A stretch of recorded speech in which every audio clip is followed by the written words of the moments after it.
Snow spat against her face as Amara ran, boots scraping over jagged rocks coated with ice. The wind tore at her hair, flinging braids sideways as she charged along the narrow mountain path. Her lungs burned, her legs shook, but she didn't stop. She couldn't, not with Min-Jae's voice pounding inside her skull. Run, run to safety, don't look back. She had promised him she wouldn't, yet every instinct screamed to turn around, to return to him, to fight beside him. But she forced herself to obey the echo of his command and pushed harder, swallowing a sob as the snow stung her eyes. Her breath came in explosive bursts, and then, like a knife slicing through the chaos, the memory she had been running from crashed into her mind the last moments in the cabin. The truth they didn't get to process, the revelation that changed everything. The paper, the one she had first thought was blank until she saw the faint symbols, 3 drops of blood dried into a triangular shape. She remembered the way Min-Jae's face drained of color.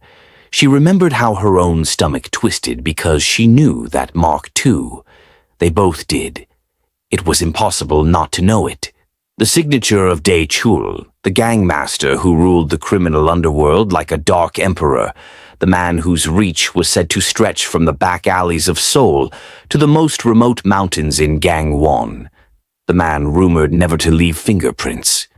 Only blood drops, Amara remembered, touching the corner of the paper with trembling fingers. "Why is his mark here?" she whispered. Min-Jae didn't answer. His jaw locked. His eyes narrowed, as if calculating every possible escape route in the span of one breath. "This means—" He never finished. The cabin door exploded inward with a violent crack. Splinters flew like tiny knives. Amara screamed as armed men stormed in, black coats, metal boots, cold eyes. And then he entered behind them, walking with a slow, theatrical confidence that made the small cabin feel even smaller. Dochul. Tall, broad-shouldered, a scar crossing his cheek like a jagged ruler. His smile held no warmth, only ownership. "Well, well," he said, spreading his arms as though welcoming old friends. "The mountain brings gifts. Isn't that beautiful?" Min-Jae stepped instinctively in front of Amara, shielding her. Detached chuckled. "Always the gentleman, Dr. Kim Min-Jae, I must say. I'm touched, truly. I've been looking everywhere for you." His eyes shifted to Amara. "And you?" "Amara Mensah. I didn't expect to find you here with him. My 2 headaches in one cabin. You've made my night interesting?" Amara's blood iced. She wanted to ask how he knew her full name, but couldn't form the words. One of the men raised his pistol. Min-Jae grabbed Amara's arm, pulling her tighter behind him. Detached inhaled deeply, savoring the fear. "You can't hide from me," he said casually. "I own the world, Doctor. I own Seoul, Busan. Hell, I own Korea. And you, both of you, belong to me." He took 2 slow steps forward, lifted his gun, and pressed the cold barrel against Min-Jae's forehead. "Now," Detached continued, "be a darling and tell me, who dies first?" Amara's heart hammered so hard she thought it would burst. She tried to move, tried to speak, anything. But Min-Jae moved first. In a single, explosive motion, he stomped hard on a wooden plank beneath his feet. The board snapped downward. A hidden trapdoor yawned open, and before Detached could fire, Min-Jae wrapped an arm around Amara's waist and pulled them both downward into darkness. They plunged into a narrow crawl space beneath the cabin, landing on packed dirt. Amara gasped. Above them, shouts erupted. Boots stomped, guns cocked. Detached roared. "Don't stop," Min-Jae hissed. "Move!" They crawled through the tight tunnel, snow dust filtering through cracks in the floorboards. The wood above them trembled as men chased across it. They reached the end of the tunnel and burst out into the frozen open air, stumbling onto the back of the mountain slope. Two pathways lay ahead, forking in opposite directions. "Amara, listen," Min-Jae panted. His voice shook with urgency she had never heard before. "We split here. If we run together, they'll track us easily. This gives us a chance." "No," she grabbed his coat. "I'm not leaving you." He pulled her hands away, gently but firmly, his eyes filled with a mixture of terror and something deeper, something he had been hiding under that cold exterior all this time. "I will find you," he said, "no matter what. Go. Now." She felt everything inside her tearing, but she obeyed. They ran in opposite directions, disappearing into the storm. That was the last time she saw him. The flashback ended abruptly in her mind as she sprinted, back in the present, legs nearly giving out. Her chest heaved, her throat burned, snow whipped harder around her as the sky darkened with approaching dusk. She didn't know how far she had run before she saw it. A narrow slit of darkness in the rocky wall ahead. A cave. She threw herself inside and collapsed onto the cold ground, trembling violently. Her eyelids drooped despite her attempts to stay awake. Exhaustion overcame fear. Hours passed as the storm raged outside, and at some point she slipped into a troubled sleep. When she jolted awake, the cave was dark, lit only by faint moonlight outside. And finally she let the truth sink in. She was alone. Min-Jae was out there somewhere, maybe fighting for his life, maybe already captured. She covered her mouth to stop a cry. Her thoughts scattered like broken glass. But she couldn't fall apart. Not now. She needed to survive long enough to keep her promise. She needed to remember why the gangmaster wanted both of them. The connection they never talked about. The past they shared without knowing they shared it. And she needed to understand the doctor. Why he was always cold, distant, uninterested in relationships. Why he flinched when people tried to get close. Why romance seemed like a foreign concept he refused to touch.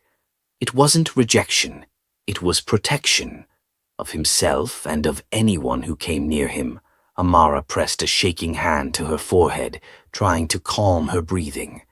The cave felt too small, the air too thin. Memories rushed in uncontrollably.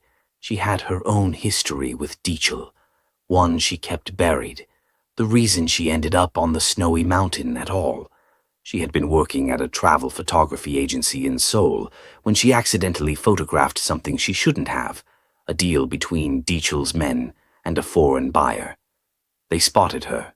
She ran, for days, until she escaped to the mountains with a tour group and eventually wandered off the trail trying to hide. She fainted from cold and fear, collapsing in the snow. That was where Min-Jae found her. Their fates had intertwined long before they realized it. Amara swallowed hard, fighting panic. She needed a plan. She needed to think like Min-Jae would, calm, strategic, prepared. She forced herself to slow her breathing. Rustling sounded outside the cave. Her heart stopped. She crawled backward instinctively until her back hit the far wall. The rustling grew louder, crunching snow, measured footsteps, the faint click of a safety on a gun. Amara covered her mouth with both hands. A shadow appeared at the mouth of the cave. It wasn't Min-Jae. It was a silhouette tall enough, broad enough, confident enough to belong to a man who believed he owned the world Detached had found her. And he was not alone. 3 figures flanked him, guns raised, flashlights slicing through the darkness. Detached's voice echoed smoothly through the cave. "Little Amara," he said, the same cruel amusement dripping from every word. "Did you really think you could outrun me on my own mountain?" Amara's pulse raced so violently she felt dizzy. Detached stepped deeper into the cave, boots crunching against loose stones. "Don't worry," he continued softly. "I'm not here to kill you. Not yet. I need you alive." She froze. "Alive?" "For the good doctor," Detached added with a smirk. "He'll come running when he learns you've been taken. That's the problem with men like him. They pretend to be cold, but once they fall, he dragged a finger across the air as though slicing an invisible string. They are so easy to control. Amara clenched her fists, body trembling. She wasn't going to be anyone's bait, but the cave was too small, the men too close. She had nowhere to run. Dachel stepped forward. And then, suddenly, a distant explosion shook the mountain. The gangsters whipped their heads around. Dachel's smile faded. Min-Jae had just made his first move.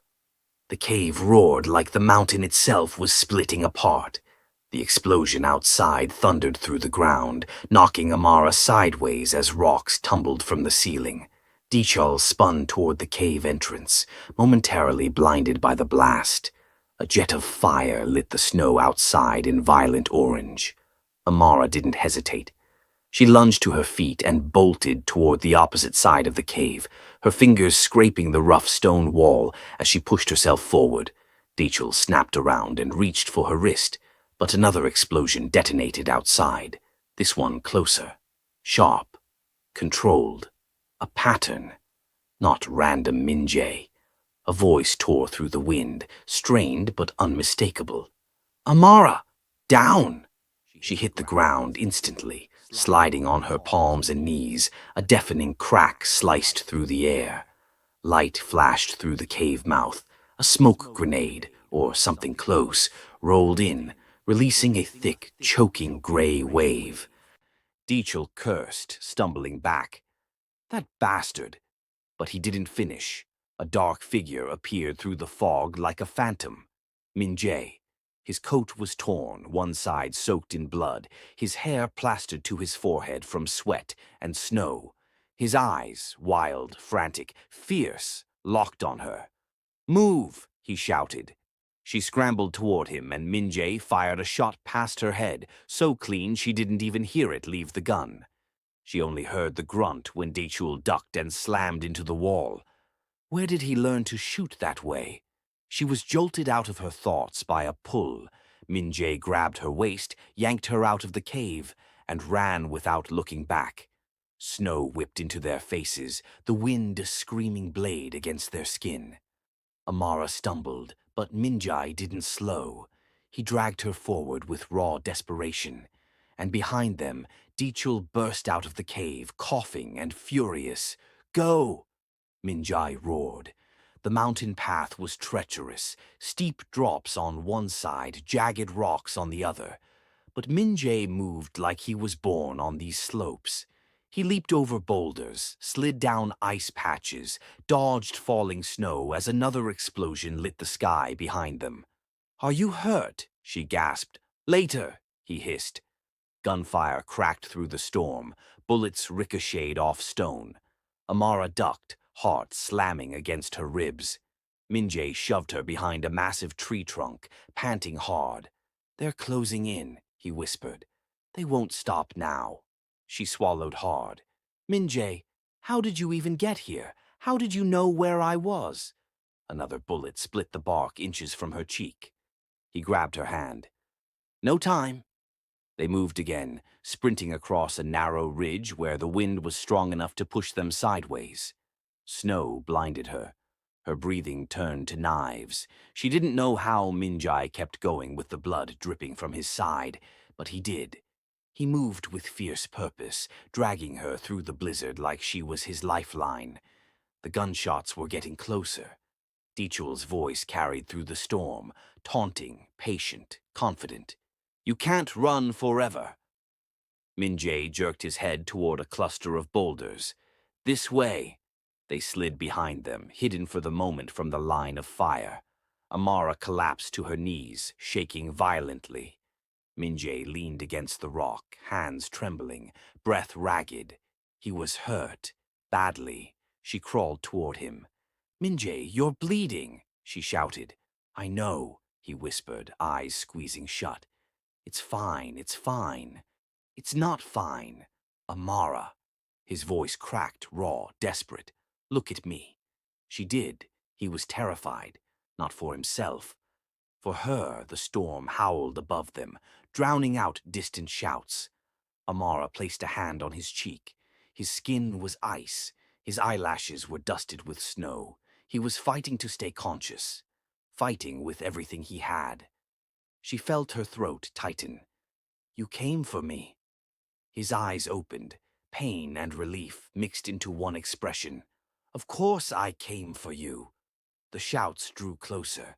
They both heard it. Dechul's men were spreading out through the trees. Min-Jae forced himself upright. "We have to move, now."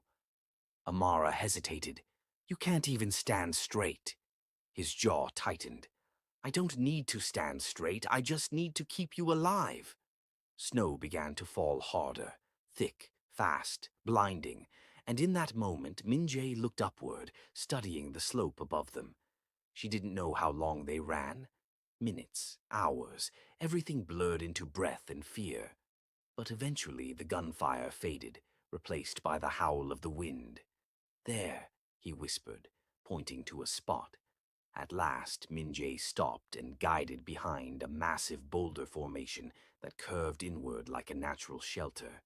He checked the surroundings, knelt and pressed a hidden latch beneath a layer of snow. Something clicked. A panel of rock shifted open, revealing a narrow tunnel lit faintly by a row of tiny embedded bulbs. Amara stared, stunned. You built this?" "No." His voice was low. "I found it. Old, abandoned research passage from before the military left these mountains." He motioned her inside. When the panel slid shut, the world went silent except for their ragged breathing. They were finally safe. Temporarily. A soft, sterile glow filled the tunnel. The ceiling was low enough that Min-Jae hunched slightly, guiding her through twists and bends until they reached a small chamber fitted with medical supplies, blankets, and preserved food, a makeshift safe house. Amara collapsed onto a metal bench, unable to stop trembling. Min-Jae turned his back to her and washed the soot off his hands using a portable water pack. His shoulders rose and fell, heavy, burdened. When he finally turned around, his expression had shifted. The cold walls he always carried around him cracked. She had never seen him look so torn. "Min-Jae," she whispered, "are you okay?" He exhaled slowly, as if pulling the truth from a place he had buried deep. He sank onto the bench opposite her, resting forearms on his knees. "You deserve answers," he said. For the first time in hours, they were not running. Min-Jae's breathing trembled, and he finally sank down against the stone, his head falling back. Amara slid beside him, her shoulder brushing his. He winced at the contact. "You're in pain," she whispered. "I've been in pain since that cabin," he said with a faint, humorless smile. "But I'm fine." "No, you're not." She reached for the torn fabric of his coat, fingers brushing blood. "Min-Jae, this isn't a scratch. It doesn't matter. It matters to me." He went still. Something vulnerable flickered across his face.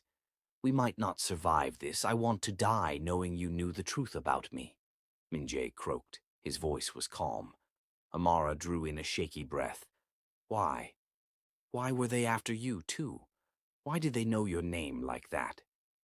"Talk to you like they've known you for a long time." His jaw tightened. This was it. The quiet moment where truth had nowhere to hide. Min-Jae closed his eyes, the words heavy in his throat. "You deserve to know all of it." Amara waited, heart pounding, breath trembling. Her heartbeat thundered in her ears. He lifted his eyes to hers.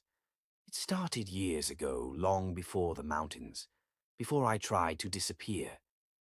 His gaze drifted to the floor, as if wounded by a memory too sharp to hold. "I fell in love," he said. The words hit Amara like a cold slap. He continued, voice steady but hollow. "She was part of the gang, not by choice. She worked as a medical assistant for them. They used her to clean up messes, patch up wounds, deliver things." He swallowed hard. "She helped me with the work they forced me into." You worked for them, her voice croaked. He went still. Something vulnerable flickered across his face. He looked away as if ashamed to say it aloud. I wasn't always a doctor. Her throat tightened. He swallowed hard. Before I ever wore a white coat, before medicine, I worked for them. What do you mean worked for them? In what way? His eyes glimmered with something between guilt and old grief. I wasn't like Detached. I wasn't a killer. But I did things for them. Unlicensed medical work, patch-ups, quiet surgeries. Work no hospital would allow. His voice cracked. I was young, desperate, and once you start working for them, you don't stop. Not without consequences. Amara's heart hammered harder. Min-Jae looked like he was confessing his own death sentence. I tried to leave 3 years ago, he murmured. But no one leaves the gangmaster, not alive. And he came after you. He never stopped. Min-Jae dragged in a slow breath. I kept running, kept hiding, when I met you, until he paused, then continued. Her name was Chloe. He rubbed his hands together slowly, knuckles white. She wasn't like them. She had dreams, warmth, hope. We tried to hide what we felt, but the more we worked together, the more certain I became. She was the person I wanted to build a life with. Amara held her breath, afraid one sound would break him. We planned to run away, Min-Jae said hoarsely. Live quietly, work normal jobs, maybe marry. Just be people again. A tremor passed through him, barely noticeable, but enough to show the shattering beneath the surface. They found out. Amara's fingers curled against her knees. They killed her, he whispered, slowly, cruelly, to send me a message. His eyes darkened with a grief that had eaten him alive for years. I barely escaped. I ran to the only place I thought they wouldn't follow, the mountains I knew the government had blacklisted me. The gang ensured it. Leaving Korea wasn't an option. But here I thought I could live quietly, use what I knew for something good. He touched the small herb vials arranged neatly on the shelf. I started researching a cure for a disease my mother suffered from when I was young, something worthwhile, something to balance the evil I had helped create. His voice broke, not loudly, but enough for Amara to hear. For years they didn't find me.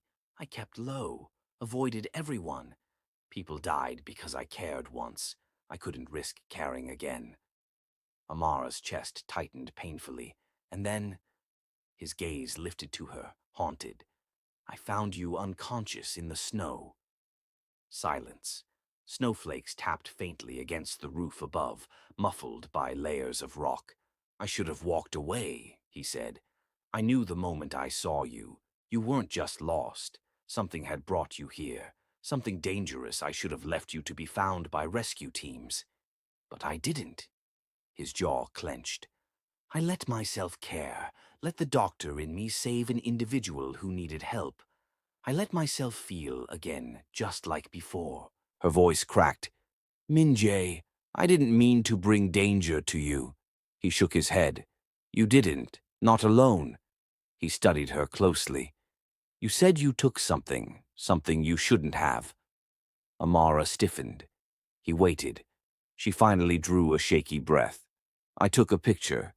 I didn't even know what it meant I was covering an event. Just a normal photography job. They met in the back of the building, whispering. Something about a shipment. Something illegal. Her hands trembled. I thought it was nothing. Just intimidation. But when I zoomed in later, I saw their faces, saw a paper with the 3 drops of blood on it. They were holding it in their hands. I recognized a man who was on the news last year, a man wanted for organ trafficking. Min-Jae's head snapped up. And the next day, Amara whispered, someone broke into my apartment. The police didn't believe me, so I ran. I ran until I reached a travel group heading toward the mountains. I joined them.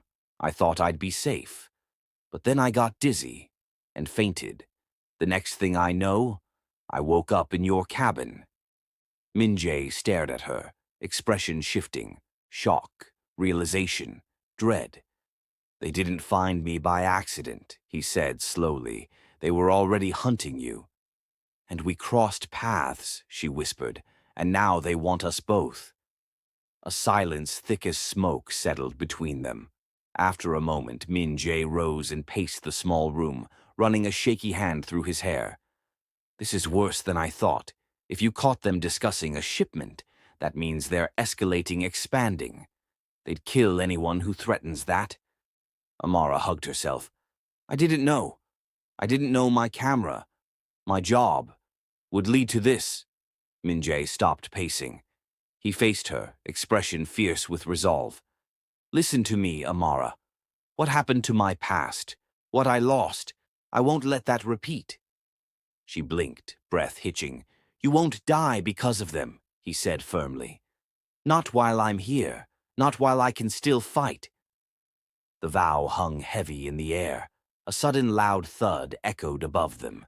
3 rhythmic booms. Min-Jae stiffened, his face drained of color. "That's not wind," he whispered. "They're using seismic detectors." "What does that mean?" "It means they're scanning for underground openings." His voice dropped to a hard whisper. "They're looking for tunnels." Amara's pulse spiked. The thud came again, closer, stronger. Min-Jae grabbed her hand. "Amara, we have to move now." She stood so fast her knees almost buckled. "Where will we go?" "The lower exit. And then?" His eyes burned with determination. "Then we do something I swore never to do again," he said. "We fight back." The ground above them rumbled. Snow dust fell from the ceiling.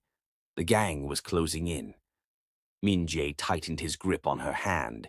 "Stay close," he said. And they ran. The narrow tunnel shook violently as Min-Jae pulled Amara into a run. Dust rained from the ceiling, sprinkling their hair and shoulders. She could hear the echoing thumps from above, steady, methodical, getting closer. The gang wasn't guessing anymore. They were tracking. "Don't fall behind," Min-Jae warned, breath sharp, voice steady, despite the fear flickering in his eyes. Amara matched his pace as best she could, feet slapping the metal-lined floor of the old passageway. Her lungs burned. Her body ached from running, hiding, freezing, exploding. Yet adrenaline kept forcing her forward. The tunnel curved sharply, and Min-Jae skidded to a stop. 2 doors stood at the dead end, a steel-reinforced vault door on the left and a narrow hatch on the right that looked half-collapsed. Min-Jae pressed his ear to each. "The left leads to a storage bunker," he murmured. "Strong walls, but if they reach the main entrance, we'll be trapped." He stepped to the hatch. "This one opens into the ravine." Amara peered over his shoulder. "It looks unstable." "It is," he admitted, "but unstable means unpredictable, which means they'll hesitate." A fresh boom sounded overhead, like the mountain itself was being hammered. Amara flinched. "Min-Jae." He didn't hesitate. "We're going through." He shoved the hatch upward with a grunt. Rust flaked off the hinges and fell like reddish snow. Cold wind immediately poured in, slicing through the tunnel and chilling Amara's skin. "Go," he ordered. She crawled up first, hands sinking into icy dirt. The hatch opened onto a narrow ledge carved into the side of the ravine, a terrifying drop yawning beneath them, filled with jagged rocks and violent white water crashing far below. Amara froze. "Min-Jae, this is insane." "I know," he said, "but it's the only way." He emerged behind her and carefully sealed the hatch, brushing snow over the seams until it blended with the mountain's surface. Then he eased them along the ledge, bodies pressed to the rock, breaths shallow. From the heights above came muffled shouting, distant but approaching. They weren't alone anymore. Min-Jae grabbed Amara's wrist. "Down," he whispered. They dropped to their knees just as a searchlight swept across the opposite slope. The beam cut through the snowfall like a blade, illuminating every crease and shadow. Amara's heart thudded so loudly she feared the gang could hear it echo across the ravine. Min-Jae held her close, shielding her with his body, eyes tracking the light. It passed. "Move," he breathed. They crawled along the ledge inch by inch. The wind roared, tugging at their clothes, threatening to knock them off. Snow was falling faster now, sticking to their lashes, blurring their vision. The ledge narrowed until their toes barely had space to grip. Amara glanced down. The cascade of icy water churned like a monster waiting with open jaws. She swallowed. "Min-Jae, don't look down," he warned. "I already did." He caught her gaze. His voice softened, even in the chaos. "Stay with me. You've survived worse already." She nodded, gripping the wall again. They pushed forward another few meters before the ledge abruptly dropped off around a corner.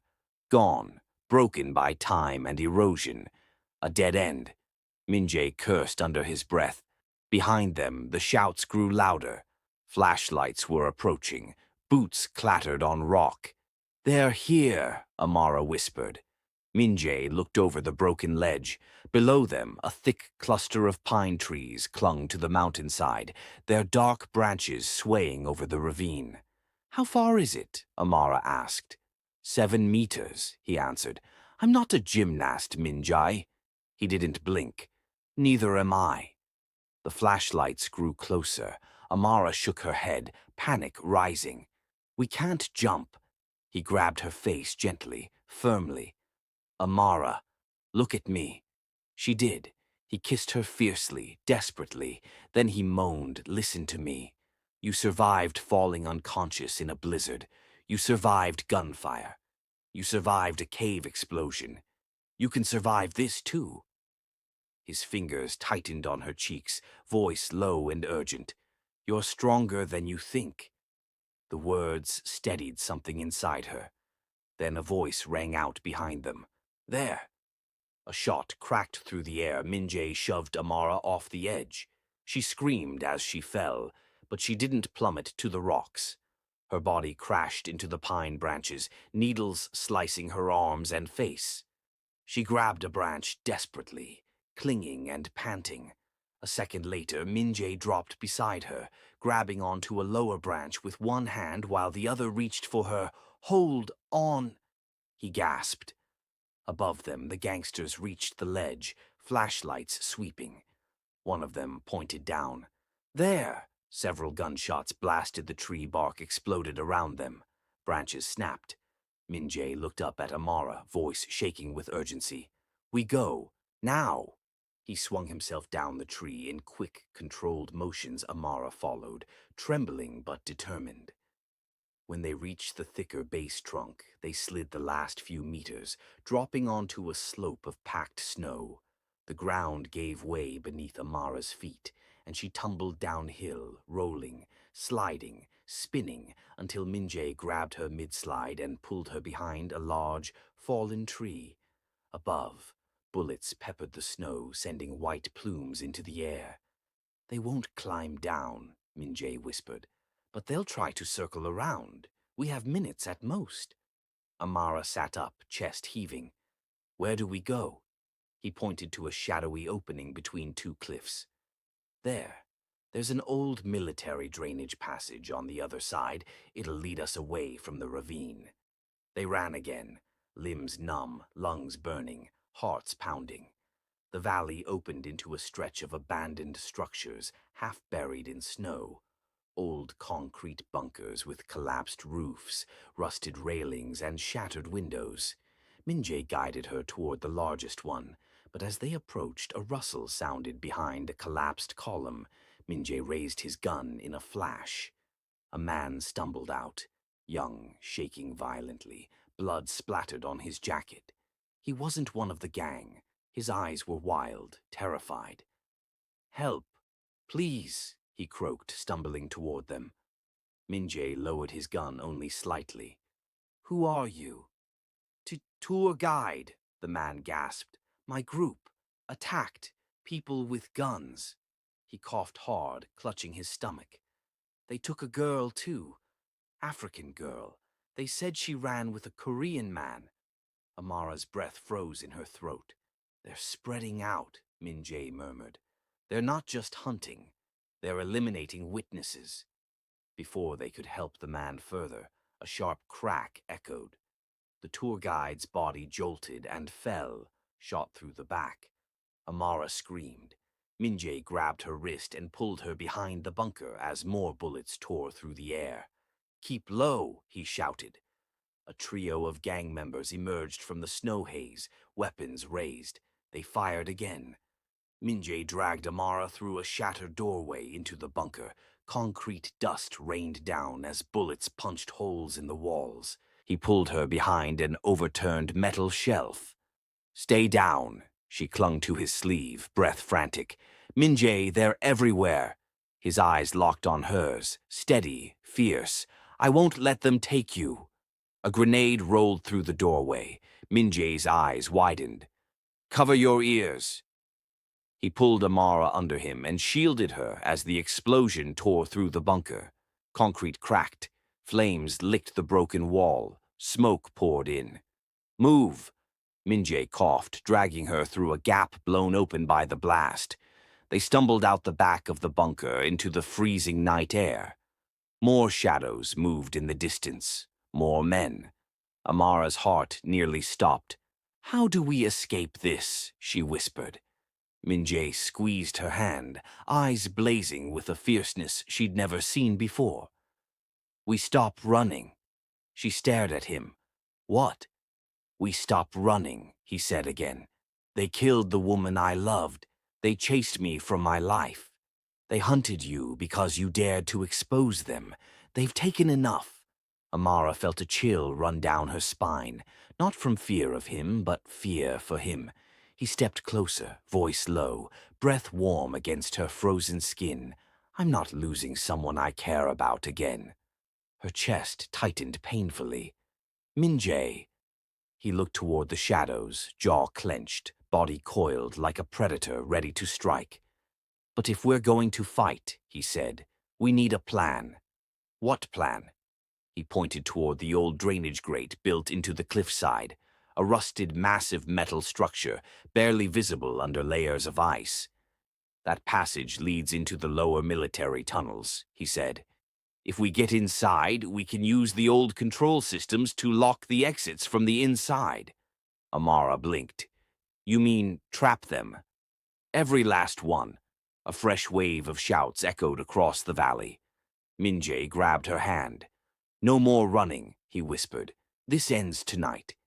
Together they sprinted toward the grate, snow flying, boots pounding, the gang closing in, and deep beneath the mountain the tunnels waited, dark, cold, forgotten, ready to become a battlefield. Min-Jae yanked the frozen grate open with both hands, metal groaning loud enough to echo through the valley. Amara slipped inside first, her breath coming out in shaky clouds. The tunnel beyond was pitch black and cold, the kind of cold that clung to bone. Min-Jae followed, pulling the grate down behind them with a heavy slam. Only the wind howled outside now. Amara pressed herself against the icy wall as Min-Jae flicked on a small emergency light. The narrow beam cut through the darkness, catching old pipes, metal support beams, and frost creeping along every surface. The place looked abandoned, forgotten, suffocating. "How far do these tunnels go?" she whispered. "All the way to the old control room," Min-Jae replied quietly. "You'll know it when you see it." As they walked deeper, the tunnel sloped downward at a sharp angle. Their footsteps echoed off the metal floor, and every sound felt magnified, too loud, too exposed. Amara's nerves were tight, stretched like a pulled string. Then she heard it. Boots. Multiple pairs. Behind them. "They're coming," she breathed. "Run," he said simply. They sprinted through the winding corridor, their shadows flickering wildly on the wall. The tunnel opened into a larger chamber lined with rusted consoles, shattered glass, and ancient military equipment. Dead monitors reflected their tiny beam of light. "This is it," Min-Jae said, rushing to one of the old panels. "If the auxiliary power still works—" A gunshot cracked into the metal beside him. Amara screamed and ducked.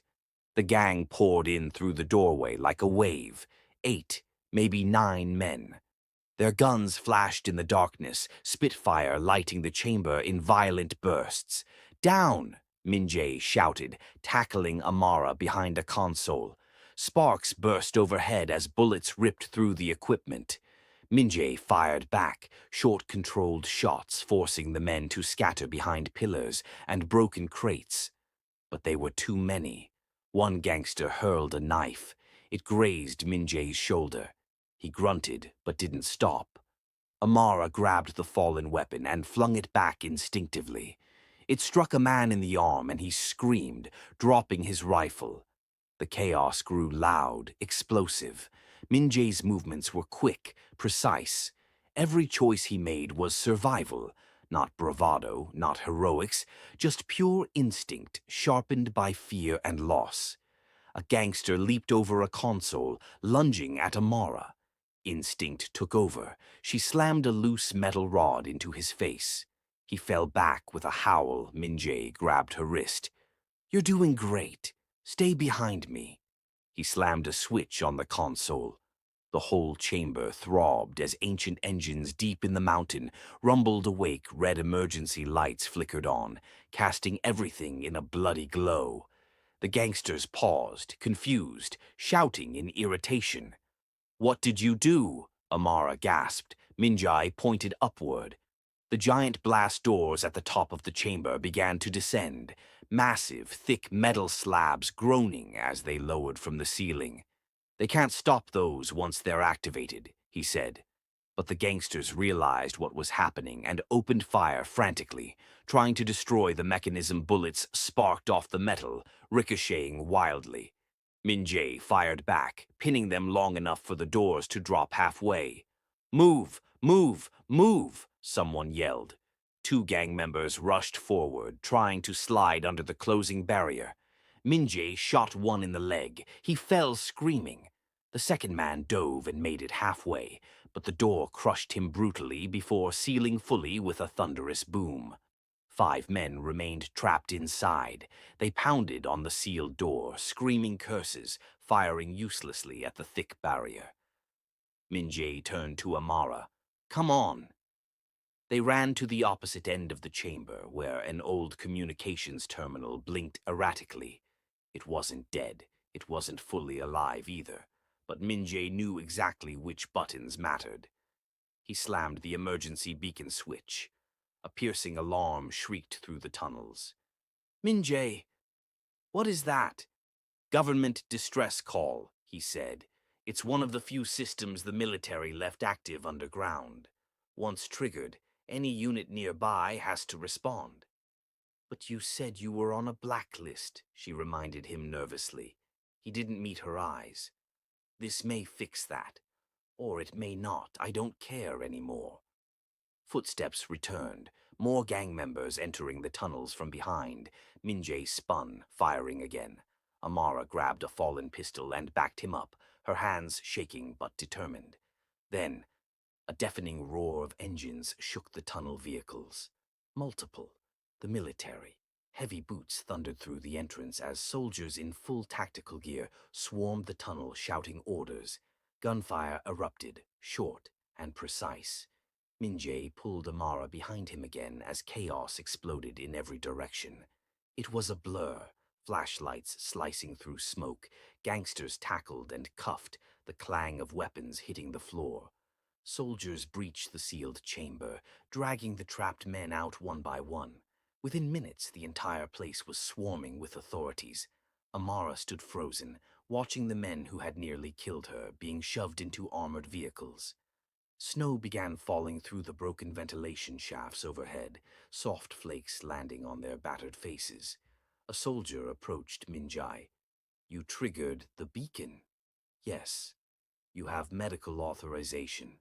I'm a doctor, he said simply. The soldier nodded, surprisingly respectful. We'll need your report, and you both need treatment. Amara felt her knees finally weaken. The nightmare was over, or so she thought. As the soldiers herded the gang members into vans, none of them noticed the silent steel panel at the far end of the tunnel sliding open. None of them saw the tall figure in a black coat step out, face half hidden beneath a hood. The gangmaster, alive, unseen. He slipped into the shadows like a whisper, boots falling silently on the icy floor. His eyes flicked briefly toward Amara and Min-Jae in the distance, untouched, unnoticed. Then he disappeared through the hidden escape route, vanishing into the mountain once more. The nightmare wasn't over. It had only shifted. As soldiers escorted Amara and Min-Jae toward safety, Amara gripped his hand tightly. Is it truly finished? She whispered. Min-Jae glanced back at the tunnel behind them, eyes darkening. No, he said quietly. Not yet. But he squeezed her hand anyway. We're together. That's enough for now. Snow fell gently around them as they stepped into the waiting vehicle, unaware of the shadow following far behind. If you want more stories like this, full of suspense, love, action, and twists you never see coming, hit like, drop a comment, and subscribe to Story Loft. Your next heart-pounding chapter awaits.